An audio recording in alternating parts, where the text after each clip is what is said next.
My name is Patrick McGinnis, and I'm the guy who invented the term FOMO. That's short for fear of missing out. Today, FOMO is an epidemic, and it's changing us so much that it sort of feels like we're evolving into a new species. But FOMO doesn't have to take over your life. You can find the power to choose what you actually want and the courage to miss out on the rest. I'll show you how right here on FOMO Sapiens. FOMO. FOMO. Welcome to FOMO Sapiens, the show about finding the power to choose what you actually want in life and in business and the courage to miss out on the rest. I'm your host, Patrick McGinnis, the creator of the firm term FOMO, and I'm coming at you live, actually, from Advertising Week in New York City. If you can hear the buzz of the crowd around me, it's because we are in the thick of it at Advertising Week. So if you're like me, and I hope that you are like me on this one, you start and end every day by brushing your teeth. And hopefully you actually then brush your teeth a couple other times as well. Brushing your teeth is one of those things that you do every single day of your life. But have you ever stopped to ask yourself, why do I use this brand of toothpaste? Is it even good for me? Or how about this one? Do you love your toothpaste? Does it give you FOMO when you think about brushing your teeth? Do you want to just go out and brush all the time?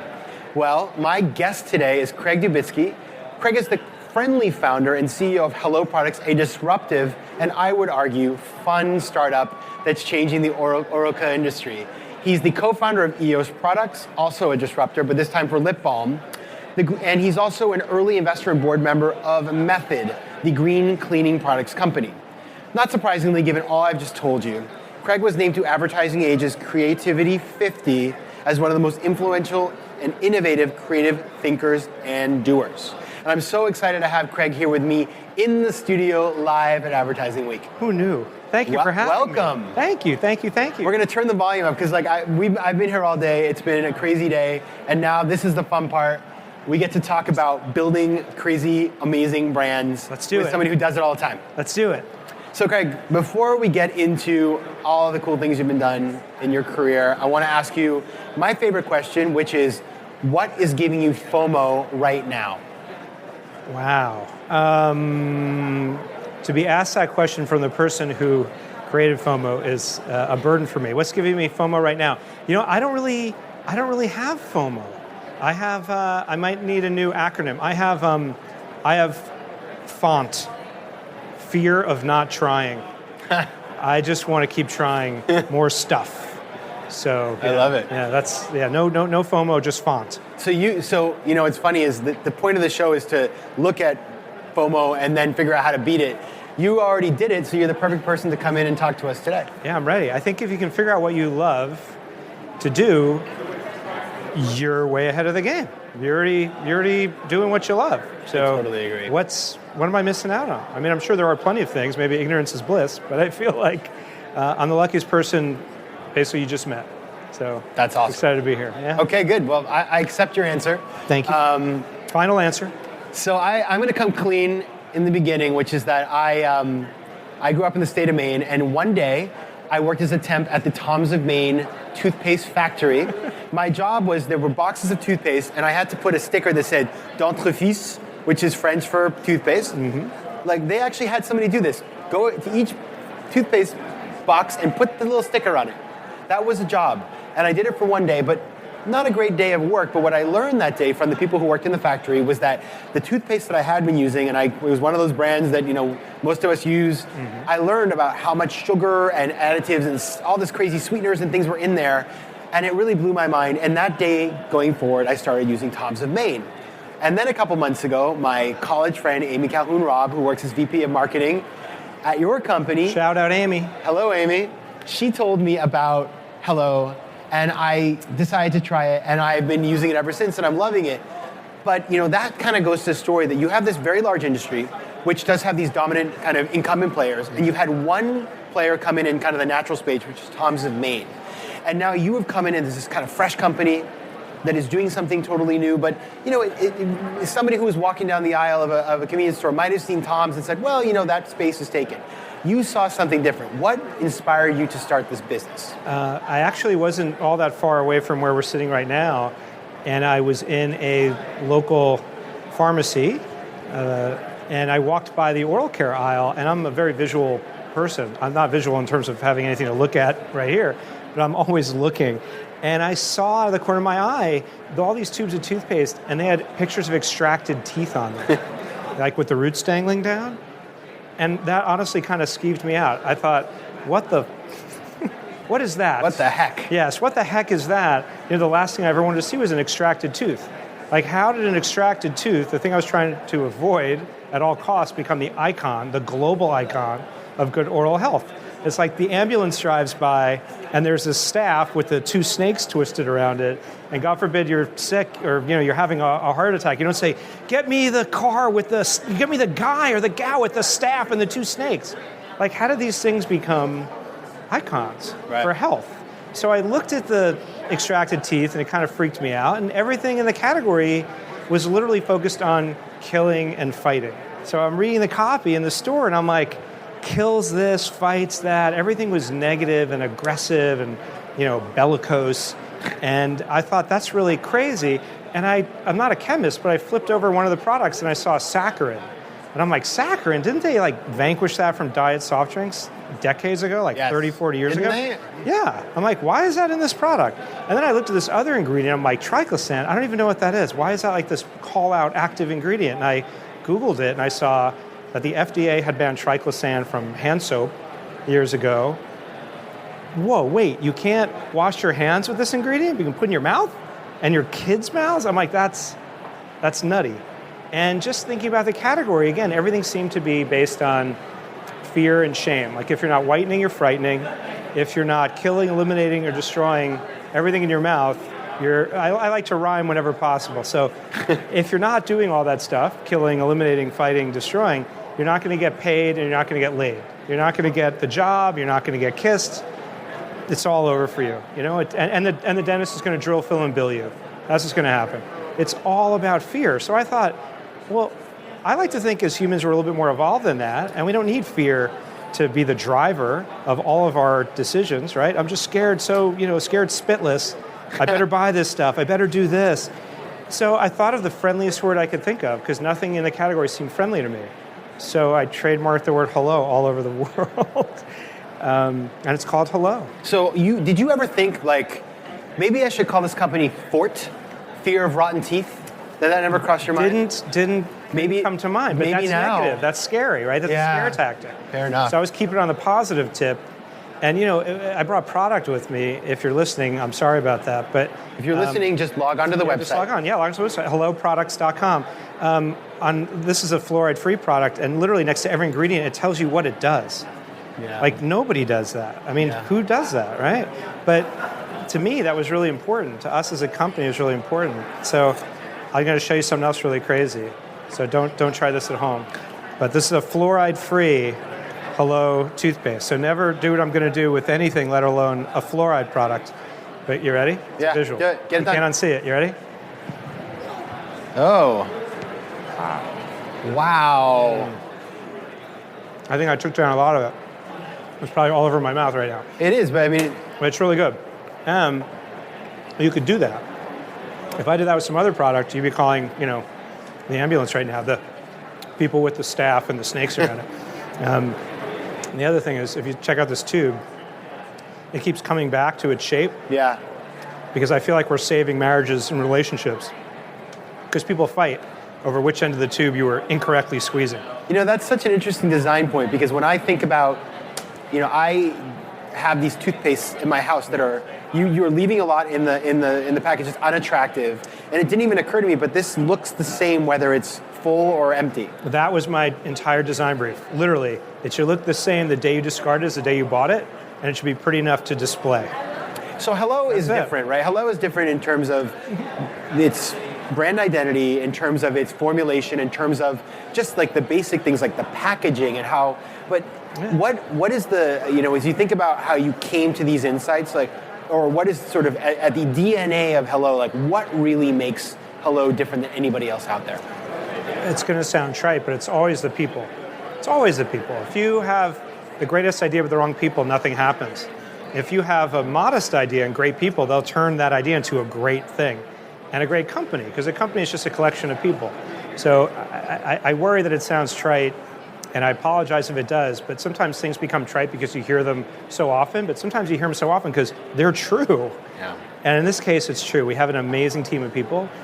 Yes, the products are very thoughtfully sourced. Like, literally, if you can see the bottom of my shoes, I don't want to get too limber over here, but they're this color because a few weeks ago, we were in the mint fields. Our 4th generation mint growers are based in the Willamette Valley in Central Oregon. And we're there with our mint growers, who, by the way, happen to be women at this particular farm, 4th generation mint growers. And we're there, swathing the mint. We're harvesting the mint that goes in these products. Like, we know who's growing our mint. Like, for us, the big idea was to be really, really mindful about our ingredients and where and how we source them. Even the boxes are FSC certified paper, so we don't kill more trees. It's like we try to think of everything that could be tweaked, improved, like with a wink added to it, and make everything as natural as we could. But the really big idea was to make something for the 100%, not for the 1%. That was the really, really big idea. So it's great to have like all these ideals and be really mindful about where and how you source everything.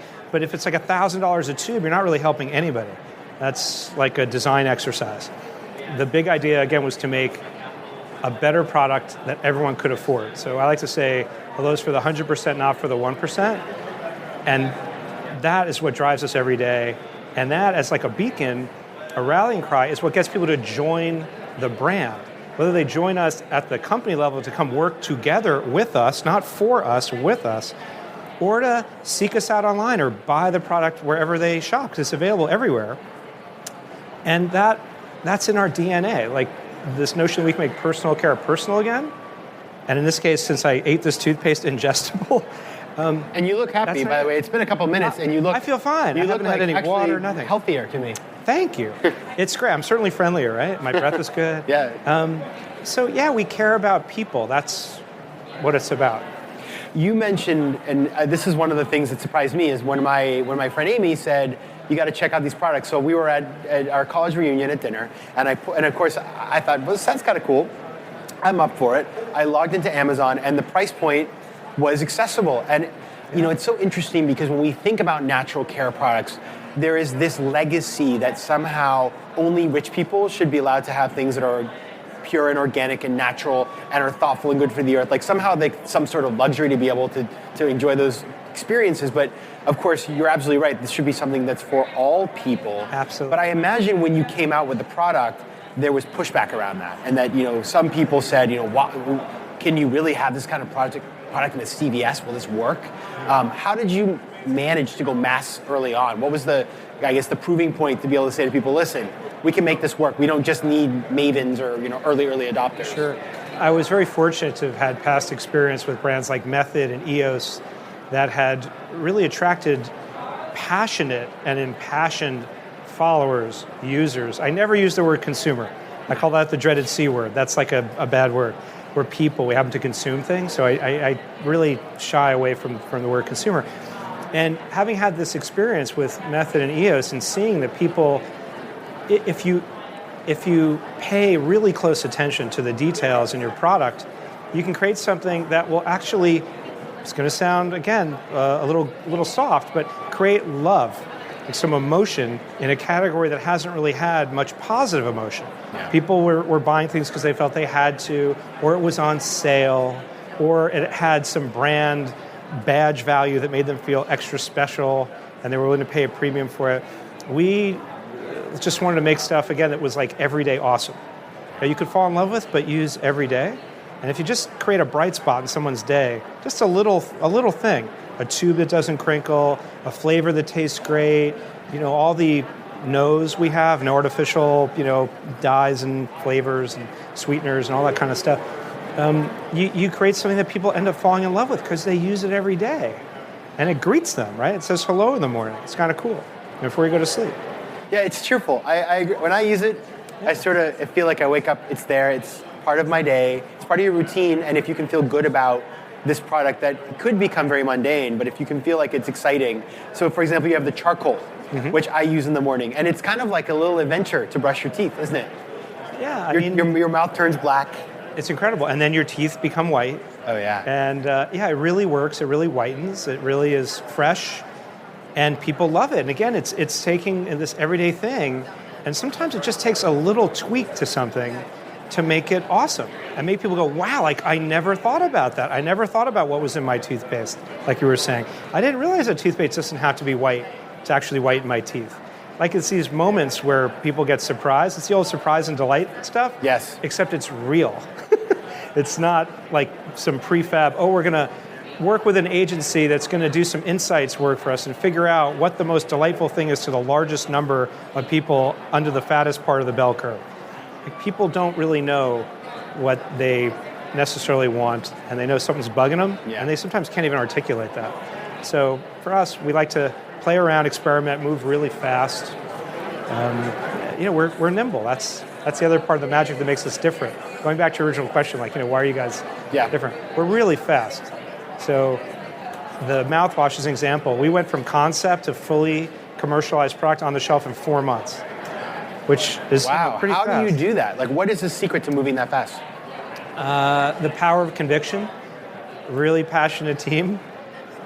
Luckily, a team that's got great experience, so we're able to, sort of maneuver very, very quickly, and convincing partners, because you can't operate in a vacuum, that this is the right idea and that they need to pull out all the stops and get on board with you.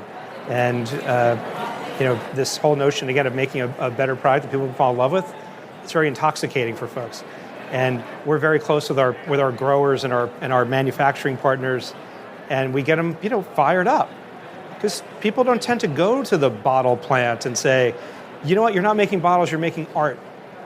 Like, that's what we're doing. Everyday art that's going to make people smile and happy. And they're like, you came to the factory to tell us that? I'm like, yeah, I came to the factory to tell you that. Yeah. Like, there's no outsourcing of soul at Hello. Like, we're right in it all the time. When you're hiring people, you mentioned to be able to move that quickly, definitely having industry expertise. You cannot underestimate the importance of that. But you also need people who haven't been ruined by working in a certain industry and haven't become like automatons that just are like, no, this is how we do things. How do you find those people who have the requisite experience but are willing to kind of join you on this journey to do something completely different? You'd be amazed how many people call up and write in, and they send you a resume, or they write some really just sort of bullet-pointed boilerplate thing. They haven't even tried the product. I'm like, how could you write to a company and you've never even tried the product? Like, you've got to be kidding me. That's just insulting. So the first question is, have you used our product? It's widely available, it's affordable. So if someone says no, I'm sort of like, all right, it's been really great to meet you. Why don't you just kind of... I literally just give them a sample, and I'm like, wouldn't they just be like, oh yeah, totally, every day? Well, you'd think, and I appreciate the veracity of the answer, but I'm sort of disappointed that this time together didn't even mean enough, where you even tried the product, like, really? But I also give those people a sample and give them like a pro tip. Like, if you're going to meet somebody and you want to join their company, you should have some experience with the product or the brand. But that happens very, very infrequently, and usually with junior folks. More senior folks, this is a crazy idea, but we give them a questionnaire. I mean, it's pretty out there, because there are things you're not going to get from an interview. There are things you're not going to get via email. I want to know, like, write a jingle for Hello right now. Like, in the room, like, write a jingle. And they go, what? Like, I can't read or write music. I don't care. Like, I didn't know how to make mouthwash before. Like, we all had to learn a lot of stuff on the fly. So, what's your favorite song? Why? Like, not trying to be creepy about it, just trying to get a real sense of how people feel and how they think, and not give them obtuse math problems. That's not what we're trying to do. We're trying to hire for character and characters who are going to bring their unique personality that can stamp on our brand and products and make it better. So my job is to magnetize the business and let the coolest, smartest people do their coolest, smartest, best work ever. And the more we enable that, and I have a great team, I have a great CEO who's a partner of mine, with a traditional background. And when you marry, consulting and big CPG background with entrepreneurial zeal and vision seeking, you put all that stuff together and you operationalize it, you get magic. If you just had one without the other, it wouldn't be quite as functional. So because we have this left brain, right brain thing going, we can move twice as fast or 5 times as fast. And we call it speedership, not just leadership. I love that. Is that original term, speedership? I probably would guess it's not. Only because I think any word that can be messed with has probably been messed with. Acronyms are different. Thank you. But I know, I thought I invented Brexpert, an expert on Brexit, and apparently I did not. Yeah, I thought I invented entrepreneur. I totally didn't. I thought I did too and then I Googled it. Yeah, I was bummed. Maybe we're going to get into. I know you like many love words. names and naming. We're going to go there. Good. Not quite yet. I'm saving that up for the. I'm I will ready. say, your hiring strategy sounds amazing, and if you ever need somebody who can put stickers on boxes, like I did in French, only in French, dentifrice for your Canadian export, I just call me. Could you say pasta? In French? Because that's paste in various languages. Oh, well, there you go. Le paste. So you're in this big industry. I mean, so when I was preparing for our interview, I went to CVS and I walked around the toothpaste aisle. Mm-hmm. And I noticed what you said about this extractive nature. And I also noticed there were everybody had like glitter on their box. Oh, holograms. There's so much going on there. But I was wondering as I walked around, these are not small companies. I mean, you're growing quickly. I mean, you guys have come out of the box strong, and you're really building a cult brand that's going quickly. You're on Amazon, you're in CVS, you're in Walmart. We're the fastest growing oral care brand in America now. It's amazing. Yeah, it's pretty nutty. We're the number 2, what's considered the quote unquote natural segment player. Tom's is number 1, we're number 2. Last syndicated data I saw, we were bigger than number 3 through number 8 combined. We contributed the majority of the growth to the category, and this particular segment of the category, natural segment products, is outpacing traditional oral care by an order of magnitude. So we're the largest private toothpaste company in America. We have all these great data points. That's awesome. And it's amazing. It was me, 3 people, and a dog. Now we're 12 people. And where's sometimes the dog? 3 dogs. Okay. Yeah. So you can't cut more the dog. More dogs. How do these big players, do they just ignore you? Do they try to copy you? Like, how do they respond? Well, when we first launched, we received a nasty gram from one very large company in particular that didn't like what we were talking about and how we were talking about it. Okay. We prevailed, which was exciting. It's fun when your first introduction to a big company is through the legal department, so that's always fun. I think that the category is so big that we're probably not freaking anybody out. And by the way, if we are, and I don't want to sound too naive because we're growing a lot, so we might be on a lot of radar screens, we feel like we're having a different conversation with a different kind of person in a new way than the traditional players are.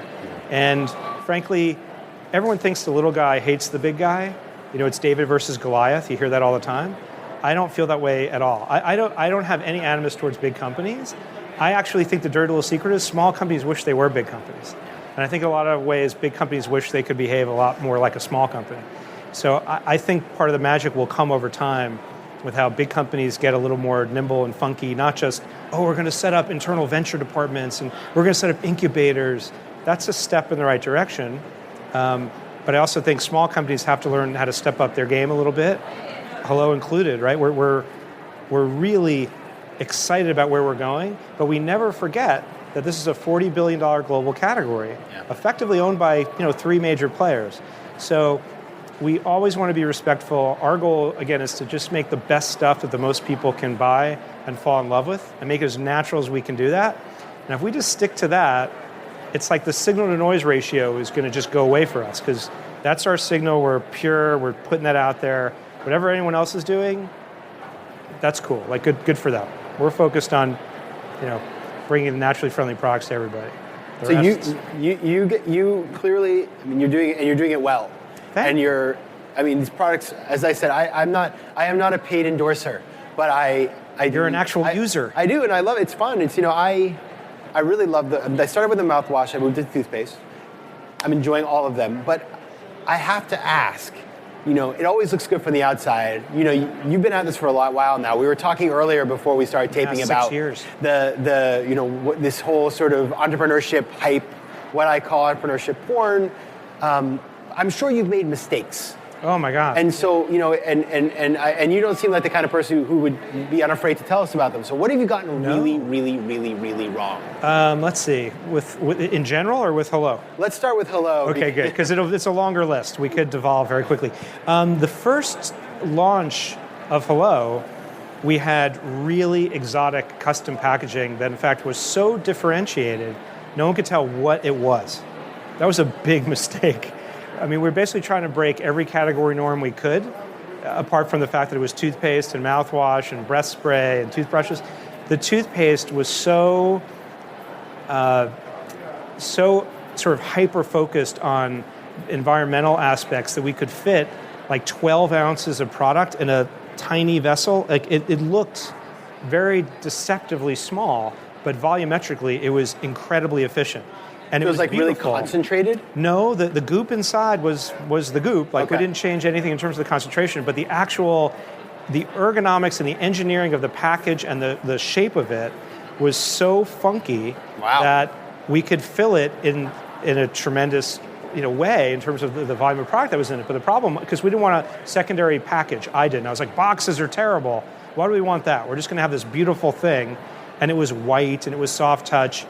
Meanwhile, by the time it got to the store, it had been tossed around in totes and bashed around with mascara and aspirin and everything else that goes in a tote that ends up at a store. And this beautiful, pristine, white, soft touch, magical feeling thing was like all beaten up. It had no box. There was very limited space to write any copy on it. So people were like, what the hell is this thing? It showed up in the show 2.5 Men on set, like next to a nightstand. They thought it was a hand lotion. So imagine on a shelf, surrounded by things in boxes, there's this crazy, squat-looking, weird shape. You don't know what the hell it is with no box. And it just said, like, fluoride toothpaste. It said, hello, fluoride toothpaste. People are like, what is this thing? So it was a little too far out there. Did you focus group it? Had you kind of... No. Okay, so you just put it out. You just kind of like... Put it out there. The focus group was like, I love this. We have these awesome design partners. We all think it looks beautiful. And it's beautiful. We won basically every design award in the world. Like, I mean, it's super sexy. And the thing is, sometimes, I used to be a trader in a prior life. You're never wrong, you're just early. Maybe we were a little early. And who knows, maybe we'll launch with something like that later.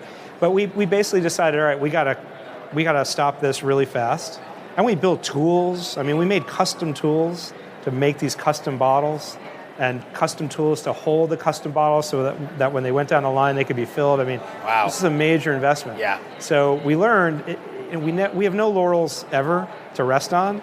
And if we screw up, like, by the way, here's my next acronym, which I've trademarked. It's called FUF, which stands for fuck up fast. I like that. And it's better than FOFR. Wait. FOFU. FOFU. Fear of effing up?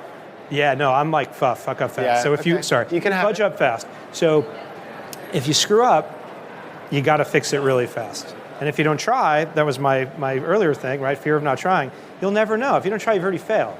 And focus groups, it's not that we don't like research, it's how and when you do the research that's so important, and who's interpreting the research, and through which lens they're looking at when they're trying to interpret it. Because at one point with EOS as an example, I remember a focus group where basically if we had listened, the lip sphere never would have seen the light of day. They crushed it in the focus group. So it was stupid, no one would ever buy it, I hate it, and it was, a pretty big, expensive firm. Yeah. So, not everyone gets it right. Research can't tell you, everything. So in this case, for our toothpaste, there was no research. Then we got clever. Then we brought in more, smart people to the team. They said, well, wait a minute. Let's try to figure out what went wrong here, and then how quickly can we fix it? So again, there's no pride of authorship or ownership. There's only pride around making the product as awesome as we can make it. So if we screw up, bam, chop it, move on, fix it fast. So we alluded to this earlier, but I think we're kindred spirits. We both like to make up words, which I don't know what that says about either of us, except that... Did you take Latin when you were little? No. I speak a couple different languages, so maybe that's it, but I have been making up words since college. I don't know why, but I've been trying to make McGinnis happen, like an incident by McGinnis, McGinnis. Nice. I love it. I'm working on it. Like, we'll see. Maybe it will make the dictionary, but anyway, I write them down. I have a list. I also have a list of all the cool words that I learn, funny brands, whatever. But it seems like you like doing this too, and you're actually on the advisory board of a firm that does this, right? Yeah, it's a great story. So I hired this amazing agency. They're called Lexicon. If anyone's looking for someone to help with naming, Lexicon. LexiconBranding.com, I believe, is their fabulous URL. And I had this amazing conversation with the founder of the company, and he literally said to me, and again, like I engaged them, we did some work together, like I hired them, they did beautiful, fabulous work. And the founder of the company said, I've never met someone who's as passionate about names and naming as I am. And I think I probably said, well, that's because my name's Craig Dubitsky and I have such a crap name that I try to focus on other names. And he said, I'm going to put together this board and I'd love for you to be the chairman of my advisory board because I've never had any kind of board like this. So I was very flattered, and I've been doing that and working with them for a very long time now. And this agency, Lexicon, they named Swiffer, Febreze, Dasani, Pentium, MacBook, PowerBook, DeskJet, LaserJet, Xbox, Sonos, one of my favorites because it's a palindrome.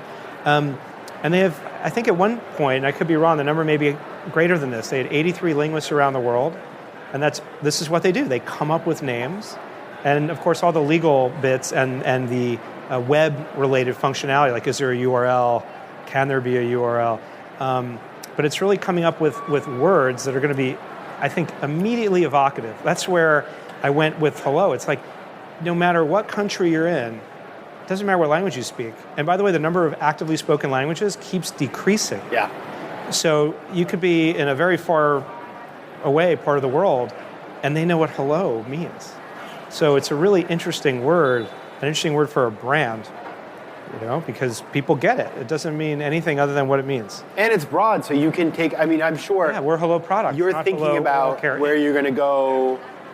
So you're in toothbrush, you're in mouthwash, you're in toothpaste, mouthwashes, toothbrushes. Mm-hmm. Can you give us a little sneak peek at where you want to take these things? All I can say is there's a lot more stuff coming out very, very shortly in oral care.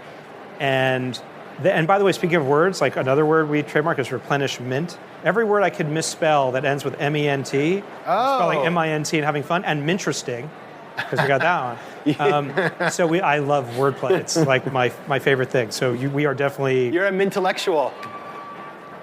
That was amazing. Wow, it just happened right here. That was amazing. So we have a bunch more stuff, again, in oral care, but it's hello products, not hello oral care Inc. So we think there are a lot of categories that are ripe for products that have some love and some joy and some fun and some beautiful design and natural ingredients in them. And I will point out one thing. I did not say disruptive products or disruptive brand, because I keep hearing that word. Sorry, I said it. No, it's okay. I understand why people use it. And I hear that word and I sort of get a little feel good, bristly. right? Well, for me, I think that the only people that use that word, the word disruptive, are the people being disrupted. Like no one ever said, oh, you didn't say, I love that charcoal. Oh my God, it's the most disruptive toothpaste I ever use. You're like, I love it. It makes me smile. So again, the only people that tend to use that word, or challenger, are the ones being challenged. Yeah. Are the ones being disrupted. Like no one sets out to say, I want to challenge the category. I want to be the disruptor. It's like, I want to be disruptive because we delight people more. Like the goal isn't to be disruptive, it's to be able to delight people more. And if by delighting them we end up disrupting, who are we disrupting? The people that aren't delighting them. I think you should say mintruptive. I like that. I'm calling the lawyers right now. It's going to be race to GoDaddy.com. We're getting that URL. Okay, I want to hit one more topic before we wrap up, which is for fans of the show, they know that I am a big proponent of part-time entrepreneurship, what I call 10% entrepreneurship. You are somebody who's done this, and you got your start kind of in consumer products by being an early investor and board member in Method Products, which is I won't say disruptive, I'll say transformational cleaning products company where everything is natural, and it's a great, it's everywhere now, right? You can't miss it. But when you look at choosing side ventures and investing or advising companies, like what are your kind of key criteria? People, obviously, I'm going to fill that one in for you first. First and foremost, right? If they don't have the passion, it's like, why are they doing this? Because you meet people and they're like, well, I just thought there was an opportunity. I'm like, gotta go. Like, that's not good enough. Like there's a white space. Oh, well, if I do this, someone's going to buy me. No. Yeah. Like if the focus is just about money, I always walk away because money's going to come and money's going to go and nothing's easy. And if that's your sole driver when things get really tough, and by the way, it can get tough in terms of the cash flow of the company, are they going to walk away? If it's all about the cash, that's not good enough. So that's my first like telltale sign. Like if it's all about the money, nope. Like why are you doing this? Like what sparked this drive to take this on? Yeah. And it's all about that. If that isn't a good answer, if there's something that doesn't really like get you going, when you hear that story, you shouldn't do it. Then it's mercenary, and everyone has a BS meter, and they'll be able to tell. Like people can tell. They're like, that just doesn't feel. Here's another word that I'm a little loath to use, but it doesn't feel authentic. Oh yeah, I say genuine now. Genuine's better than authentic. Okay, right. Interesting. Did you hear? I just said genuine too. Boom. Yeah, there you go. So, I think people can tell. Yeah. And yeah, that's it. And then, like you try the product, hopefully. Like there's an idea, yes, I get that idea. And then it's like, well, let's try it. Like, what does it taste like? What does it feel like? It can be early, because no one starts out with, the most perfect design and engineered packaging and all that stuff, or a brand that's fully developed yet. You have to feel something. Something has to trigger.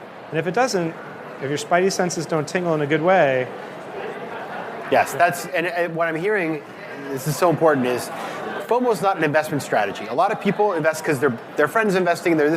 You need to get in there. You need to touch the product. You need to understand how it works, and you have to feel connected to it. And if you do that, you're in a much better position to add value anyway. That's right. If you don't believe in the proposition and the people behind that proposition and what caused them to lose sleep at night to do this, you got to walk away. Yeah. Okay, so this is the show about finding the power to choose the things you actually want and the courage to miss out on the rest. We started this when I asked you if you had FOMO. You said no. So what would be your advice to somebody who wants to get to that nirvana that you're enjoying today? You should just be scared of not figuring out what you really love.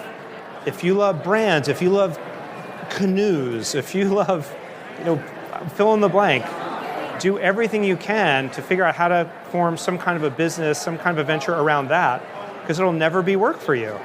Like, I love music. And the day I feel like I could really play guitar is the day I'll never touch a guitar again. And by the way, I'll never really learn how to play guitar, not only because I suck, but because like it's impossible to figure it all out, and that's the joy. Like, it keeps you going. So I've said this before, you have to fall in love with the problem. And if you fall in love with the solution is never really lasting for the most part. The problem's probably lasting. And once you realize you're never really solving, you just keep going and perfecting. And it keeps you up at night, and you're just going. And then you have no regrets. Yeah. Because you're doing what you love. You're doing what's driving you. So figure out what you love and go hell-bent for glory on that, because it'll never feel like work. I hear in this, it's curiosity, partially. Absolutely. And as somebody who spent a lot of time trying to figure out what they wanted to do and finally figured it out, you flip the switch and it's like you never work again. I never worked another day after that. Right. And more good things happen to you because people feel it and they respond to that. Definitely. And we want to be around that, right? Because it's genuine and lovely. Because so much of life is not so genuine and not so lovely. So when you see it and you feel it and you meet it, everything gets, the signal to noise ratio works itself out. So it's pretty cool. Amazing. So we've covered a lot of ground today. We did. If people want to find out more about you, more about Hello, where should they go? I know we'll put some links on the website. Yeah, that's great. But is there a particular place? Two things. One is there's a Skype button on our website, and it's really me. It comes to me. So if you go to helloproducts.com, there's a Skype button. If you pull it up, it doesn't go to anyone else. It comes to me. So one, you can Skype me. My email is craig@hello-products.com. And I give everyone my cell phone number. People are like, are you serious? I'm like, yeah. 917-392-1000. That's my cell phone. So call, write, text, Skype, email, link in with me. I love LinkedIn. More cool things have happened to me over LinkedIn than I can tell you. I love LinkedIn. It's like, a beautiful thing. Yes. So yeah, call, write, text, Skype, try some product. I think you're going to love it if you do. We have kids' product. It's awesome. Stuff is going in your kids' mouths. You should know what it is. Yes, you should. So, yeah, be in touch. Oh, and if anyone's here, I know a lot of people are here, so scratch that. For the people that are here that may be listening, watching, I brought a lot of product with me. So if people want some samples, come hit me up. You can text me, 917-392-1000, and tell me where you want to meet. I'll hook you up with some toothpaste and toothbrushes and who knows what else. Amazing. Yeah. Thank you so much. Spreading the friendly. Thank you for having me.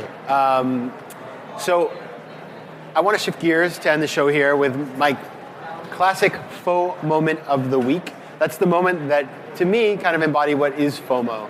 And I was at the ice cream shop the other day here in Manhattan on 8th Street. I walked out the door, and there was a crowd of about 250 people, all with their cell phones up in the air, trying to get a picture of somebody. And so I walked out, and I started asking around, well, because I had a little FOMO to who is here. First person told me Jay-Z's inside that building. That's his record office. Second person said Kanye West is at the doctor. A third person said, isn't it pathetic how we're all standing here waiting for somebody we don't even know who is inside to come out so we can take a picture of them. And so I took a picture of the crowd, posted it to my Instagram at PatrickJMcGinnis, and I moved on with my day. So just remember, if it's a beautiful day, don't waste your time waiting for a celebrity to come out so you can take a picture of them. Just go home and then maybe read the New York Post later on and you can find out who actually was there at the end of the day. And with that, I'm going to wrap this episode of FOMO Sapiens. Again, my name is Patrick McGinnis. You can find out more about me, about FOMO Sapiens, about 10% entrepreneurship, about anything you want associated with what I'm doing out in the world at patrickmcginnis.com. And as always, if you like the podcast, go to iTunes, give it a 5-star rating, leave a review, and subscribe. So thanks so much for joining, and until next time, I'll see you on FOMO Sapiens.